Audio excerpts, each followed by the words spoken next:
What's up guys, welcome back to my YouTube channel again. Balik lagi sama gue Ihsan Julfikar. Ya, di video gue kali ini gue akan kasih tahu ke kalian 10 pengaturan iPhone yang jangan pernah kalian rubah ya. Jadi ada 10 pengaturan atau 10 settingan di iPhone kalian yang jangan pernah kalian rubah. Oke, apa aja pengaturan tersebut dan fungsinya juga apa? Jadi simak video ini nggak selesai, langsung aja check this out guys.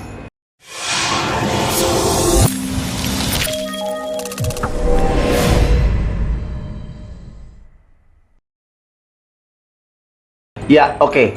Karena video ini pembahasannya di pengaturan atau settingan, berarti kita bermain di aplikasi settings. Oke, di sini pertama itu adalah emergency SOS. Oke, pasti banyak banget dari kalian yang memang mengabaikan atau tidak tahu juga emergency SOS ini, padahal penting loh. Jadi ini kita masuk ke menunya. Nah, di sini kalian wajib enable kayak seperti ini, call with side button dan auto call-nya gitu loh. Kalian enable dan ini jangan kalian offin, karena ketika kalian ingin menggunakan atau kalian sedang dalam bahaya dan kalian pengen aktifkan emergency call, itu cukup seperti gambar di sini ya, press and keep hold side button sama volume button yang volume up-nya. Oke, jadi ditekan seperti ini. Nah, maka akan seperti ini, lalu kalian tinggal emergency SOS, maka dia akan langsung menelpon ke emergency-nya. Nah, di sini emergency-nya adalah kontaknya sudah gue taruh di sini, ada salah satu keluarga gue, abang gue, dan salah satu orang spesial di hidup gue. Oke, jadi ini gue hidden, nggak apa-apa. Nah, kalau kalian pengen add juga, kalian bisa tinggal edit emergency kontak di aplikasi Health. Oke, gampang kok caranya. Nah, di sini jangan ada yang kalian disable atau kalian lupa mengenablekan gitu ya. Menurut gue ini penting banget kalau kita lagi dalam bahaya atau kesasar, ini emergency call paling penting sih.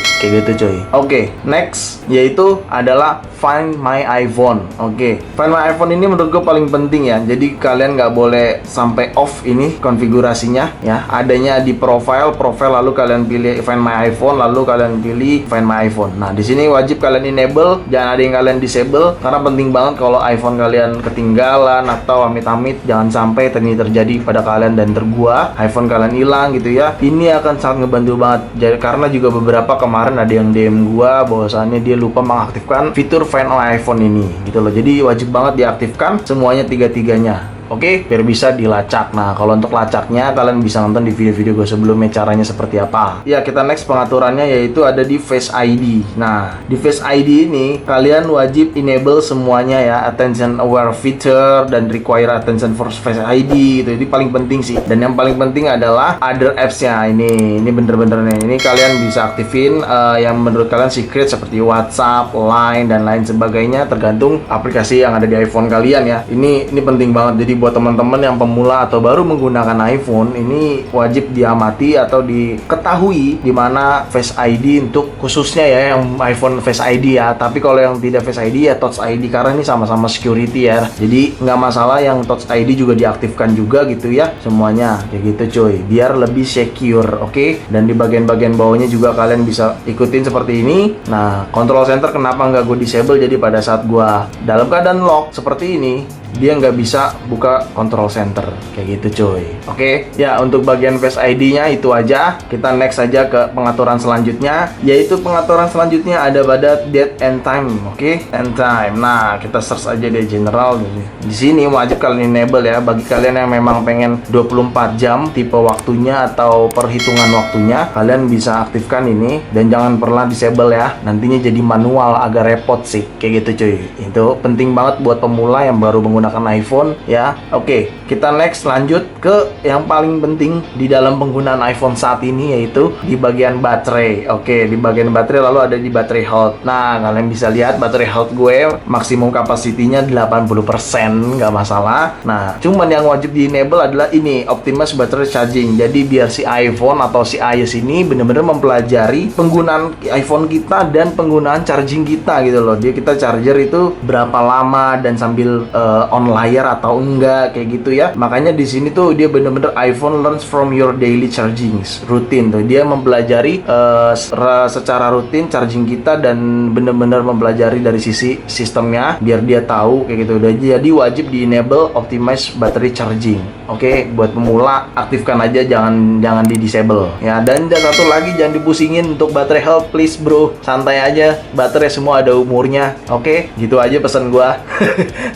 Oke, kita next yaitu ada pada App Store. Kita ke aplikasi App Store di settingan. Nah, di sini yang wajib itu adalah in-app rating and review. Kenapa gue bilang wajib enable? Karena kalian bisa melihat aplikasi-aplikasi yang ratingnya tinggi dan review-reviewnya bagus-bagus kayak gitu. Nah, sebenarnya ada satu lagi sih, offload unused apps, tapi gue nggak pernah menggunakan karena storage gue 256 GB dan gue berlangganan Apple One. Menurut gue nggak terlalu pusingin storage gue ya, karena offload itu kan fungsinya kan ini kan aplikasinya di uninstall tapi datanya nyimpen gitu loh. Gua nggak perlu kayak gitu-gituan. Tapi kalau bagi kalian yang memang penting dan butuh, silakan enable aja. Cuman nanti repotnya ketika kalian butuh aplikasi tersebut, kalian harus ngedownload lagi aplikasi itu. Makanya aplikasi itu ada di iPhone, tapi iPhone-nya itu di aplikasinya itu ada logo icon download gitu. Si offload ini kan mempelajari dari kita di mana aplikasi-aplikasi yang jarang kita gunakan akan di uninstall secara otomatis sama dia. Tapi ikonnya tetap ada, cuman kalau ada saat kita mau gunakan harus download dulu begitu coy, offload kayak gitu. Oke, kita next lanjut ke Safari. Nah, di aplikasi Safari ini di settingannya nih sebenarnya ini penting banget nih. Yang paling bagian penting itu adalah di bagian sini, yaitu semacam kayak blog pop-ups, frequently visit site gitu ya. Ini wajib di enable dan kalian nggak perlu rubah lagi, nggak perlu kalian disable lagi karena ini penting banget. Dan seperti konten gue sebelumnya yang tentang spam kalender ya, gue juga di sini menggunakan aplikasi Blockbeer ya untuk ngeblok konten-konten atau iklan-iklan ads yang spam-spam melalui Safari gitu. Jadi kalau kalian belum nonton, kalian nonton juga aja di video gue yang ini. Nah, kalian nonton aja di situ. Itu sering banget terjadi ya bagi teman-teman yang baru menggunakan. Nah, ini harus diaktifkan dan yang lainnya juga harus diaktifkan kayak gitu cuy. Dan terlebih di sini yang paling pentingnya di Safari yaitu prevent cross site trackingnya diaktifkan. Oke, dan gua terakhir cek for Apple Pay-nya gua aktifin sih. Nah, sebenarnya ini waktu itu sempat gua aktifin nih fraud si website warning ini sempat gua aktifin. Tapi beberapa gua ada kebutuhan jadi gua enable dulu. Jadi gua disable dulu kayak gitu. Tapi kalau block all cookies gua disable karena apa? Karena gua nggak terlalu segitunya sama sebuah website cookies ya yang ada yang nyimpen di sebuah browser gitu. Oke, next yaitu settingan ada di WiFi. Nah, WiFi ini adalah nih yang harus kalian yang harus kalian pahami adalah di sini private address jangan pernah di disable. Ini harus di enable karena kenapa? Ini adalah jadi private address ini fungsinya tuh untuk menyamarkan IP address kita. Jadi kalau kalian terhubung dengan WiFi yang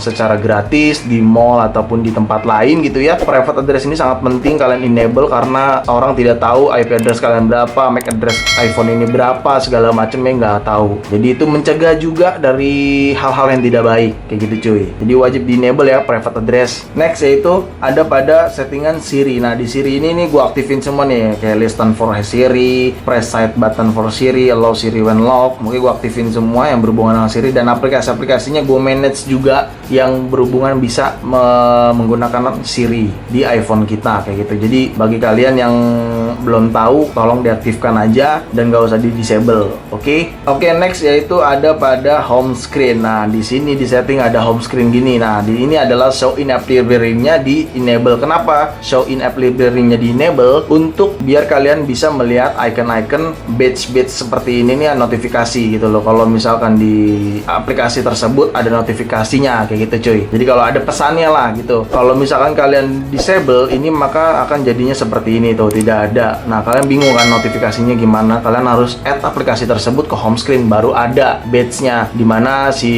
badge-nya itu ada notifikasinya kayak gitu. Tapi kalau kalian ini enable akan mempermudah kalian dimana kalian bisa tahu aplikasi mana aja yang ada notifikasinya kayak gitu. Oke, paham ya? Oke, next yaitu auto lock ya, ada pada display and brightness. Nah, di sini gua selalu never sih atau 5 menit atau sesuai kebutuhan sih, tapi disarankannya 1 sampai never sih. Dan terlebih untuk mencegah kita kayak buka kunci tutup kunci, kadang kita megang iPhone tuh cuman buat ngeliat notifikasi, buka lock tutup lock gitu doang ya kan. Aduh, gimana sih kayak gitu ya.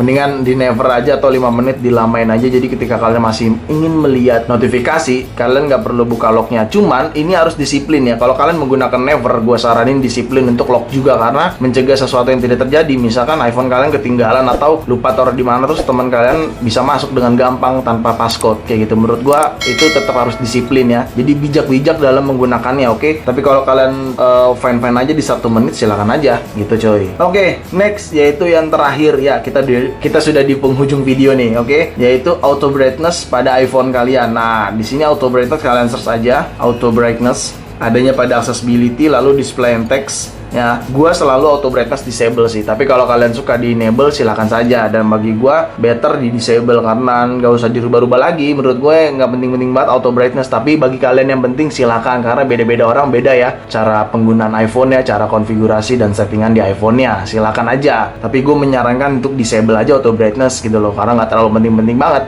kayak gitu. Itu adalah 10 pengaturan iPhone yang jangan pernah kalian rubah menurut gue ya. Jadi beberapa pengaturan tersebut nggak perlu kalian disable, itu biarkan enable ya. Jadi itu buat kalian lebih tahu bahwasannya itu penting juga, ternyata kenapa harus di enable ya, memang penting gitu loh, ada sebabnya kayak gitu. Jadi gue sarankan untuk terus enable kayak gitu cuy. Oke, segitu aja video gue kali ini, semoga bermanfaat buat kalian. Dan jangan lupa kalian like video ini, share video ini ke sosial media kalian, ke grup WhatsApp, grup TikTok, grup apapun, kalian share aja sebanyak-banyaknya. Dan pastikan kalian mendukung channel ini dengan cara mensubscribe channel ini. So see you next video, bye bye.